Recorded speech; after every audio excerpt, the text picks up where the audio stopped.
What if I told you that Adolf Hitler, the man obsessed with racial purity, discipline, and control, was secretly addicted to a cocktail of cocaine, opioids, and bull testicle extract? That's right. Behind the carefully staged images of power and perfection, the Führer was being chemically held together by a deranged dentist who thought he could cure everything with drugs. Hitler's personal dentist and physician, Dr. Theodor Morell, wasn't just a quack.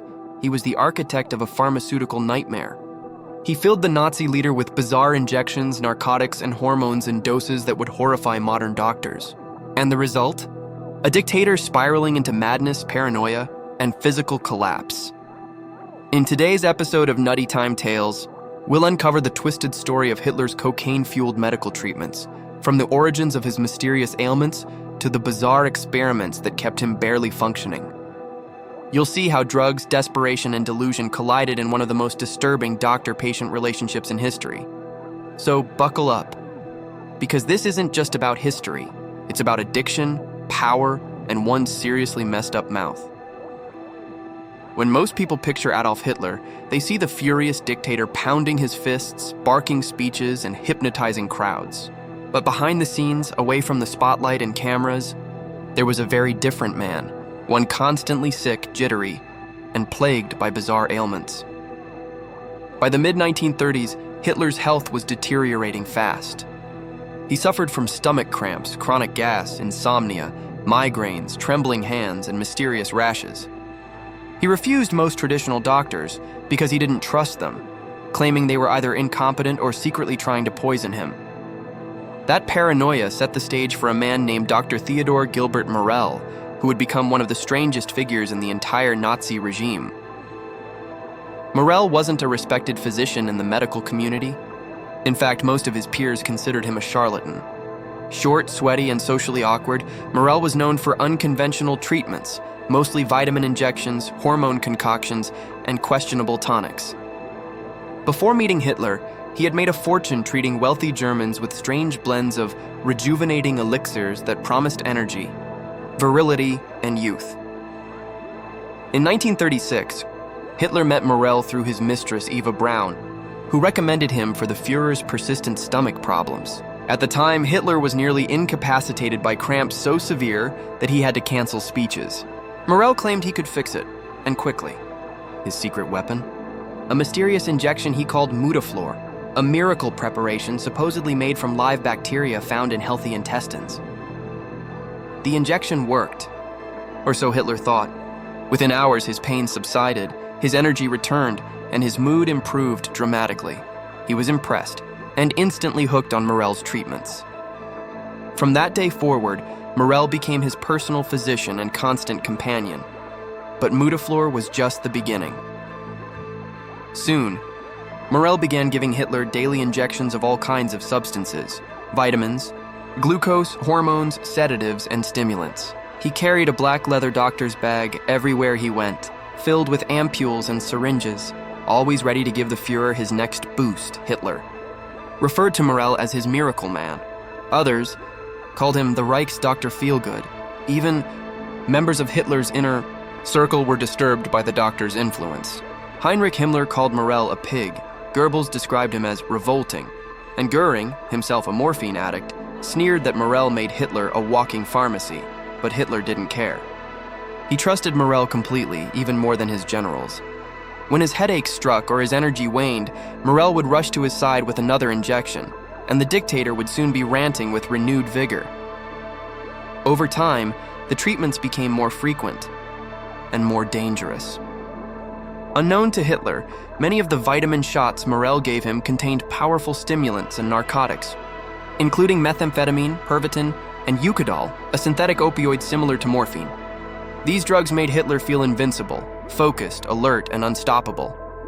But when they wore off, the crash was brutal, shaking, sweating, rage, and deep paranoia. Morell blamed Hitler's worsening condition on allergies and bad food, not realizing he was the real cause of the decline. By 1943, Hitler was completely dependent on the injections and demanding them several times a day, the man who had once dreamed of conquering. The world now couldn't function without his daily chemical fix. And standing beside him, holding the syringe, was a quack dentist turned doctor with greasy hair and a god complex. By the early 1940s, Adolf Hitler's daily routine was less like that of a world leader and more like that of a long-term addict. His health was failing, his nerves were shredded, and his veins had become highways for an unholy cocktail of drugs that would make even the most reckless Hollywood rock star blush.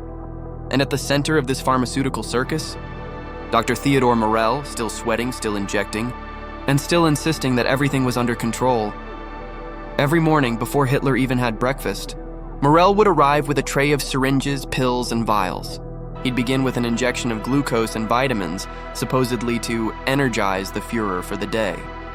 But inside those colorful glass ampules were far more potent substances, often Pervitin, a brand-name methamphetamine widely used by Nazi soldiers as a performance enhancer. Pervitin was basically crystal meth in pill form. It kept users awake for days, suppressed hunger, and created an intense feeling of confidence and euphoria. In small doses, it could make you feel sharp and unstoppable. In larger doses, well, you started seeing things that weren't there. Hitler's morning vitamin shot became the cornerstone of his day. Within minutes, he'd go from pale and sluggish to manic and hyper-focused, barking orders, pacing furiously, and dictating speeches with machine gun speed. By noon, Morell would often administer another shot, this time of Eucadal, a synthetic opioid that dulled pain and calmed Hitler's nerves. Eucadal was the pharmaceutical cousin of heroin. It made him feel relaxed, euphoric, and detached. But when mixed with stimulants like meth, it created a brutal cycle. Up, down, up again. Morell's records, which were discovered after the war, listed hundreds of different substances he injected or prescribed to Hitler. The list reads like something out of a mad scientist's lab. Methamphetamine, Pervitin, to boost energy. Eucadal, oxycodone, for pain relief and mood elevation. Cocaine, for nasal congestion and dental pain. Bromnervachet, a sedative used to calm anxiety. Testovirin, a testosterone-based hormone to restore masculinity.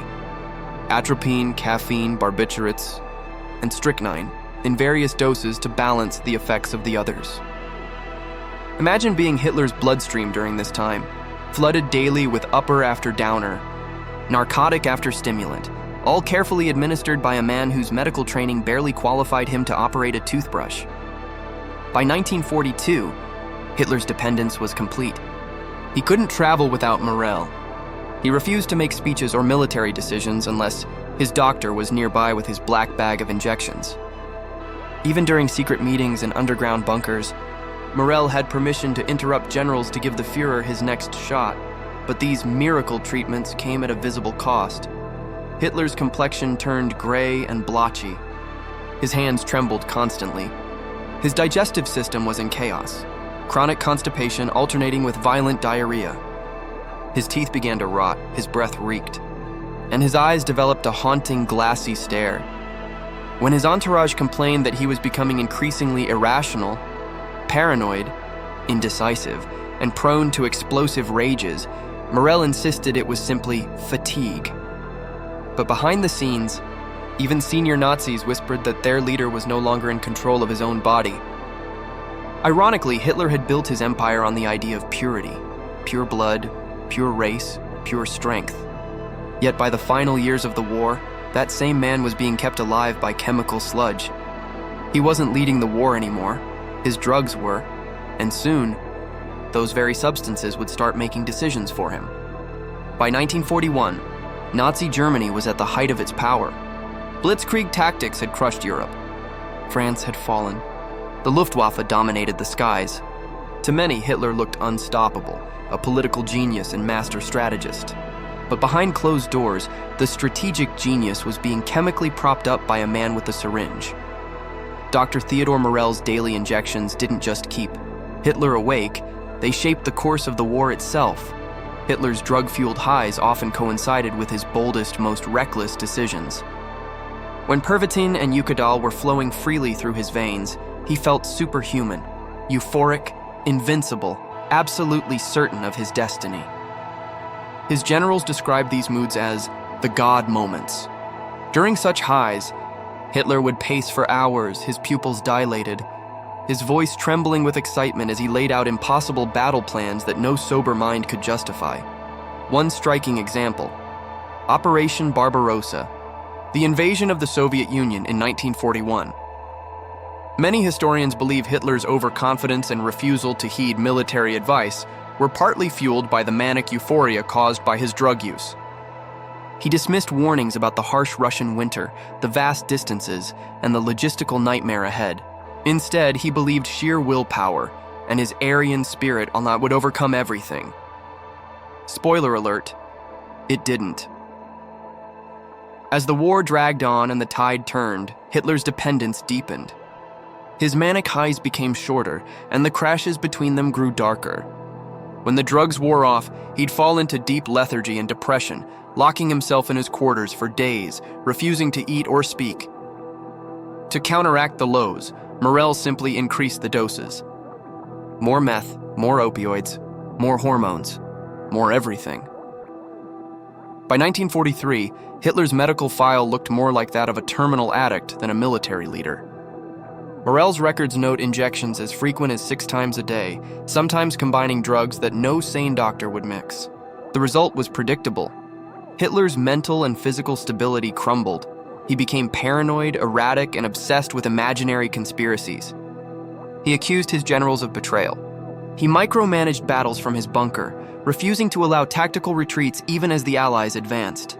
When the German Sixth Army was surrounded at Stalingrad, his delusional no-retreat orders led to one of the greatest military disasters in history, hundreds of thousands dead, captured or frozen in the snow.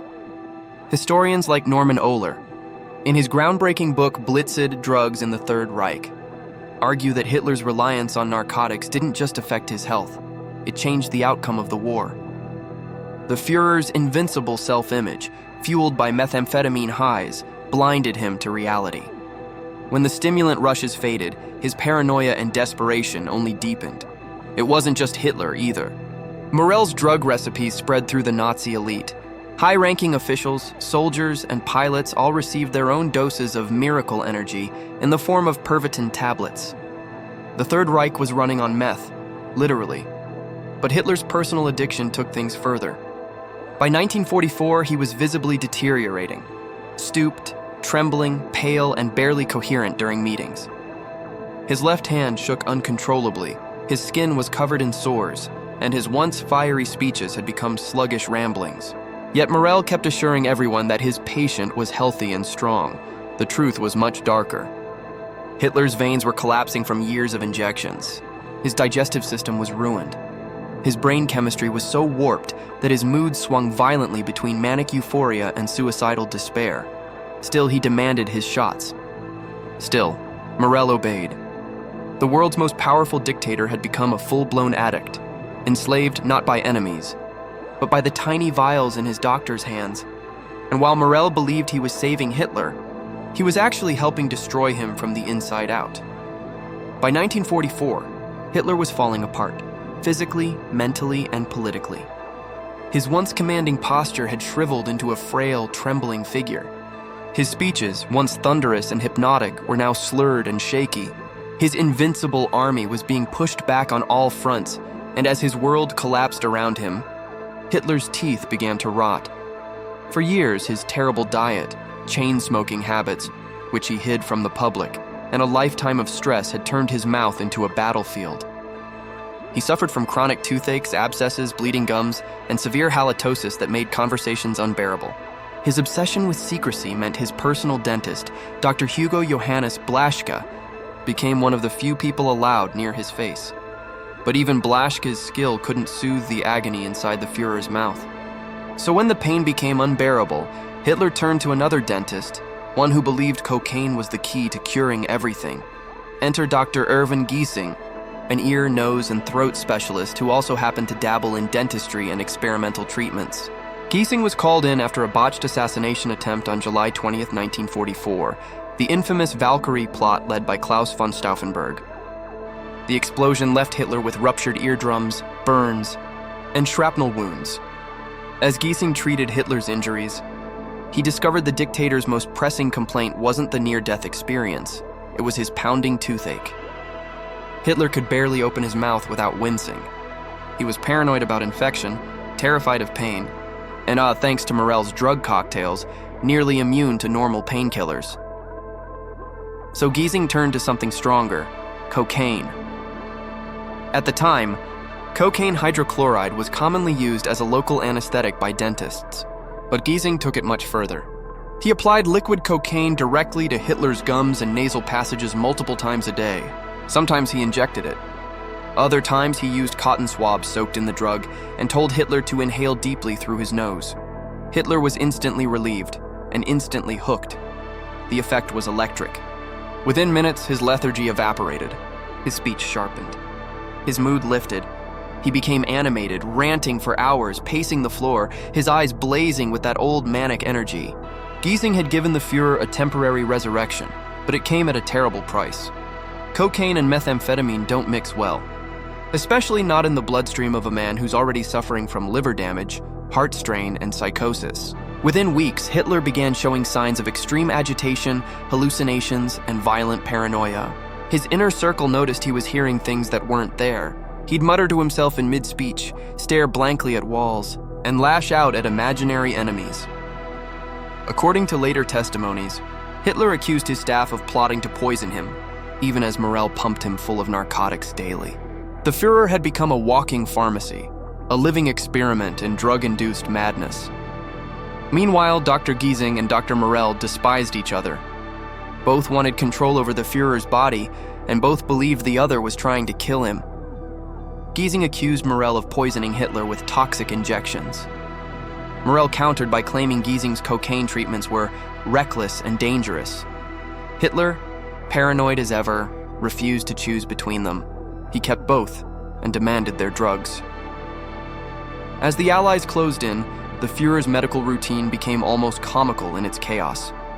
Every day his body was flooded with a chemical cocktail.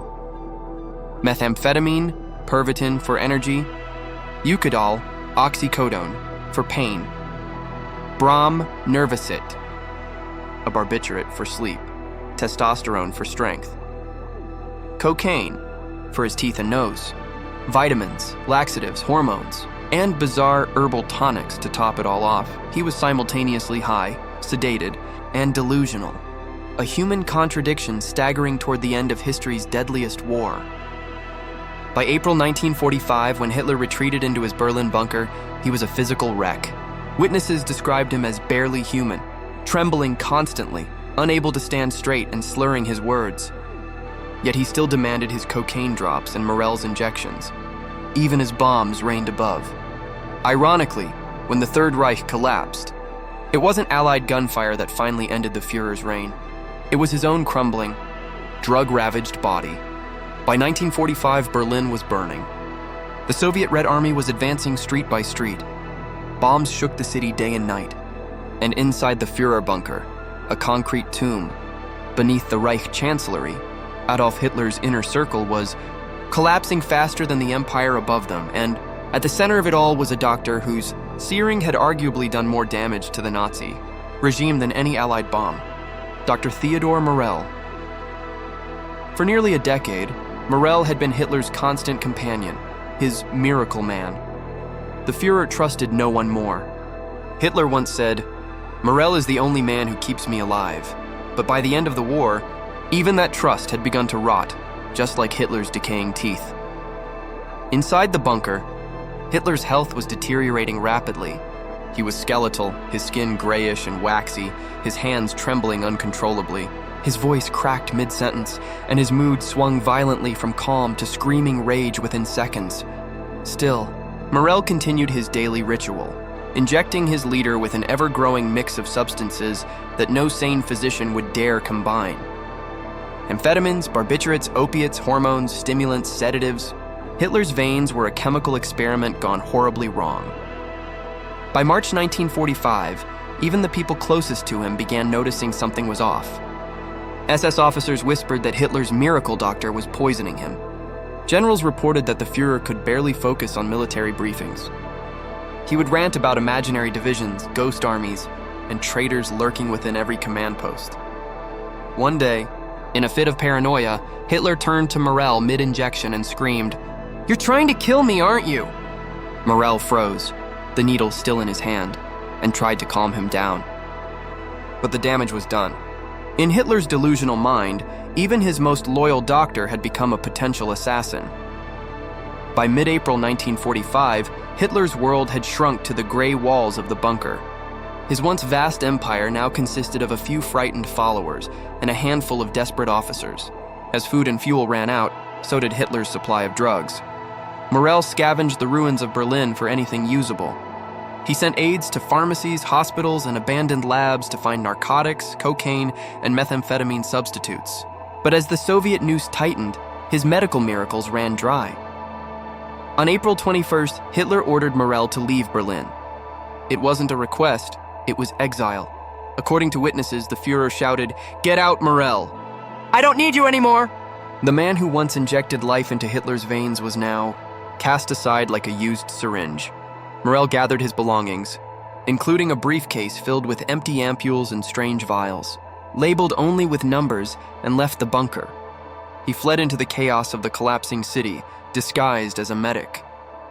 He would never see Hitler again. When Allied forces captured Berlin, they discovered Morell's medical records and personal notes. What they found was both horrifying and bizarre.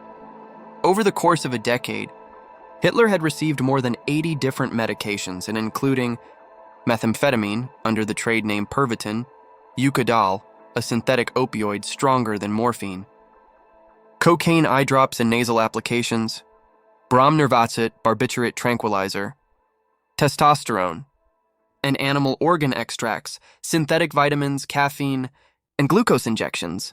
Morell had even experimented with bull semen injections and hormone preparations from pig's liver to reinvigorate Hitler's masculinity and stamina. Historians now believe that many of Hitler's erratic behaviors in his final years, the tremors, the paranoia, the hallucinations, were direct consequences of severe drug toxicity and withdrawal cycles. In short, the Führer wasn't just physically dying, he was chemically disintegrating.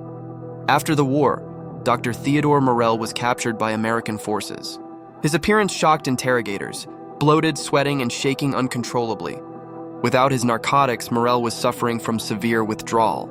He begged his captors for medicine, but the Americans, having discovered his patient's drug lists, refused. He was never officially charged with war crimes, but he was reviled as the doctor who destroyed Hitler. Morell spent his final years in poor health, isolated and despised, dying in 1948, just 3 years after his patient. His legacy became one of infamy, a grotesque example of how blind loyalty and reckless medicine helped twist one of history's darkest figures into something even worse, a delusional, drug-fueled monster. By the time the war ended, Germany lay in ruins, but perhaps no ruin was more complete than the body and mind of Adolf Hitler himself. His empire was crushed, his allies gone, and his miracle doctor reduced to a pathetic addict, begging for pills. The story of Dr. Morell isn't just a bizarre medical footnote. It's a grim reminder of what happens when science serves madness instead of humanity. When you think of Nazi Germany's military machine, you probably imagine cold precision, ruthless efficiency, and iron discipline. But behind the propaganda, behind those goose-stepping soldiers and blitzkrieg tactics, there was another secret weapon humming through their veins: methamphetamine. That's right. While Hitler's personal doctor was turning the Führer into a walking pharmacy, Nazi scientists were mass-producing a stimulant that would transform ordinary soldiers into sleepless, fearless, chemically enhanced warriors. The pill was called Pervitin, and it was, quite literally, crystal meth in tablet form. Invented in 1937 by a Berlin-based pharmaceutical company called Temmler-Verka, Pervitin was marketed as a pep pill, a harmless energy booster for workers, students, and housewives. Ads promised that it would banish fatigue and lift your mood. At first, it was sold over the counter. You could buy meth at a pharmacy like aspirin. But once military doctors tested it, everything changed. By 1939, as Hitler prepared to unleash his lightning-fast invasion of Poland, the Wehrmacht's medical corps discovered that soldiers who took Pervitin could march for 3 days without sleep, stay alert under fire, and suppress fear entirely. To the Nazi war machine, this wasn't a drug, It was a miracle. One officer reportedly said, "Pervitin is as important to the soldier as ammunition." When Germany launched its famous Blitzkrieg, or lightning war, across Europe, methamphetamine was its silent engine. During the invasion of France in 1940, the German army distributed over 35 million Pervitin tablets to troops. Tank commanders, pilots, and infantrymen were all given doses before major offensives. Letters from soldiers revealed just how dependent they became. One wrote home, "We are marching day and night. Without Pervitin, I would have collapsed long ago. The drug made them fearless, energetic, and brutally efficient." For 3 sleepless days, German soldiers stormed through France, barely eating or resting, a chemically fueled blitz that stunned the world. But when the high wore off, the crash came. After the euphoria came hallucinations, paranoia, and total exhaustion. Some soldiers collapsed mid-march, trembling violently. Others reported seeing ghosts or hearing voices. The Wehrmacht's doctors soon realized they had created an army of addicts. By 1941, military medics began reporting alarming side effects. Soldiers were suffering heart failure, seizures, psychosis, and suicidal breakdowns. Entire units had to be hospitalized for withdrawal, yet the Nazi leadership refused to stop production. They believed the benefits outweighed the costs, especially since Hitler himself was still being injected daily with stronger versions of the same substance. The drug became so popular that even civilians got hooked. Housewives used it to stay awake and clean for days. Factory workers popped it to increase productivity. Even postal workers used it to deliver more mail. Germany, by 1941, was quite literally running on meth. As the war dragged on, the Nazi state grew desperate for any advantage. The Reich's scientists, always eager to impress, began experimenting with stronger formulas. They mixed methamphetamine with cocaine, caffeine, and opiates, creating terrifying new super pills for pilots and submarine crews. One such experiment was D-Nike, a tablet combining cocaine, meth, and oxycodone. The goal? To create a soldier who could march for 80 hours without sleep or food. Nazi doctors tested it on prisoners at Sachsenhausen concentration camp. The results were horrifying. Test subjects collapsed, their hearts failing after hours of forced marching, but the experiments continued anyway. Back in his bunker, Hitler remained the most famous addict of them all, unknowingly mirroring the very soldiers he commanded. As his empire fell apart, he became increasingly detached from reality, issuing impossible orders and imagining armies that didn't exist. It's chilling to think that the same drug fueling his soldiers' manic endurance was also racing through his own bloodstream, blurring his perception of defeat. The empire that had once seemed unstoppable had, in truth, been chemically sustained and chemically destroyed. When the Allies examined captured Nazi documents after the war, they were stunned. Pervitin had been used in virtually every branch of the military, Army, Air Force, even Navy. The scale was staggering. Over 200 million tablets produced between 1939 and 1945. And while the Third Reich fell, Pervitin didn't disappear. For decades after the war, it continued to circulate in Europe and Japan, repackaged under new names. Even modern methamphetamine's rise in the late 20th century owes part of its origin to the Nazi labs of the 1930s. In the end, meth wasn't just Hitler's secret weapon. It was one of history's first large-scale state-sponsored drug epidemics. By 1944, Hitler's once invincible war machine was crumbling. The Allies were advancing from the west, the Soviets from the east, and Germany was running out of everything: fuel, food, and soldiers. But there was one thing they weren't short on. Behind the propaganda of courage and sacrifice, the Nazi leadership, from generals to the Führer himself, had become prisoners of chemical dependency. And as their empire burned, their addiction may have been the final nail in the coffin. Hitler's health had been visibly deteriorating since 1943. Footage from his later public appearances shows him trembling uncontrollably, his left arm twitching as if possessed. His once booming voice had grown hoarse, his movements robotic, but even as his body broke down, his personal doctor, Theodor Morell, kept injecting him with his daily miracle: cocktail, methamphetamine, cocaine, opiates, even hormones and animal extracts. Morell's medical notes, later recovered by Allied forces, paint a horrifying picture. On some days, Hitler received over 20 different substances, including methamphetamine injections to lift his mood, Eucadol, oxycodone, for pain, cocaine eye drops to sharpen alertness, testosterone and strychnine to strengthen virility, and WWII, bizarre compounds made from animal glands and bacteria cultures.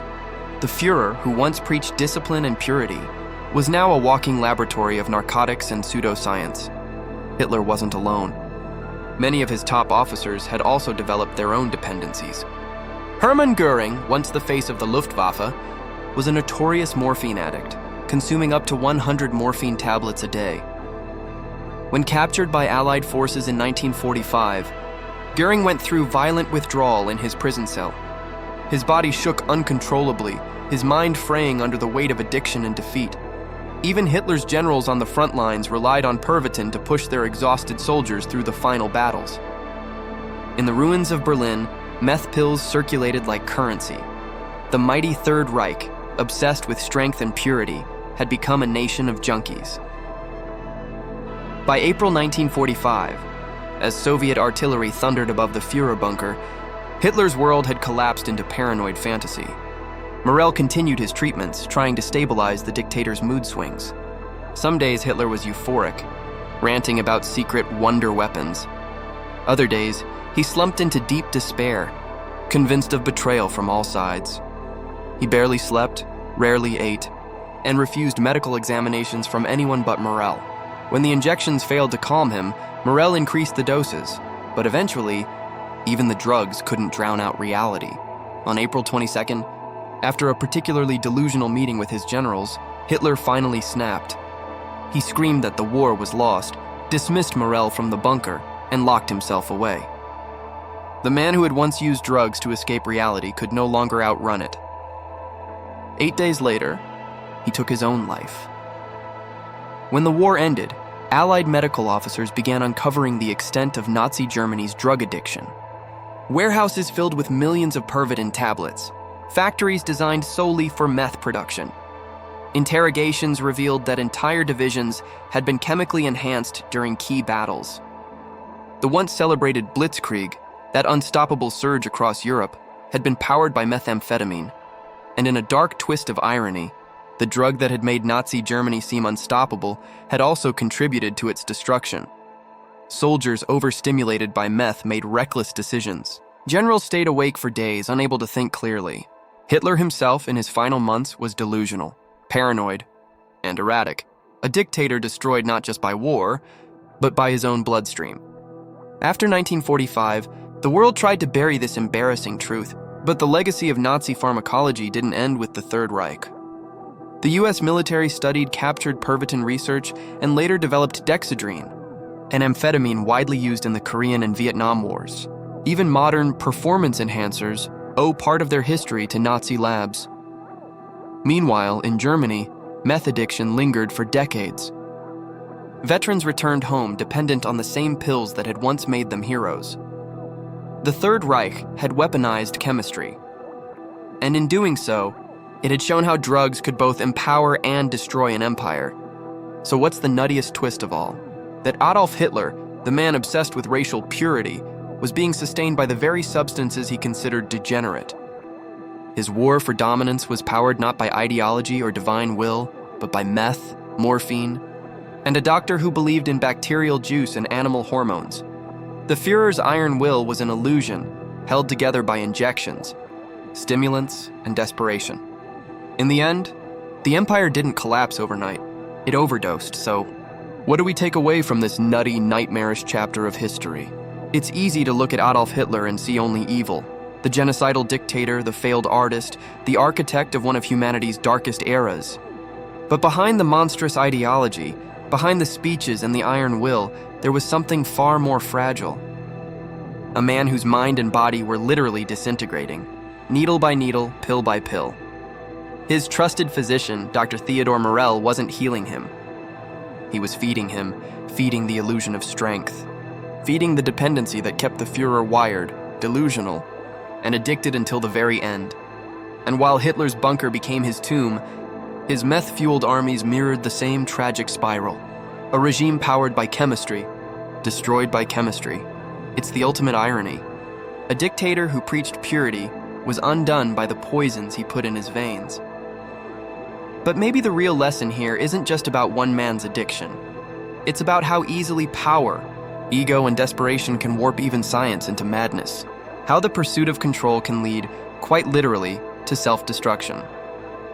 History isn't always noble. Sometimes it's messy, sometimes it's weird, and sometimes it's so insane, it could only be true. This was Hitler's cocaine dentist, the Führer's addicted mouth, and WWII's weirdest medical quack. If you enjoyed this dive into one of history's strangest corners, give this video a like. It really helps the channel grow. And if you're hungry for more dark, bizarre, and untold tales from the past, hit that subscribe button and join us again for another episode of Nutty Time Tales, where history gets weird, one story at a time.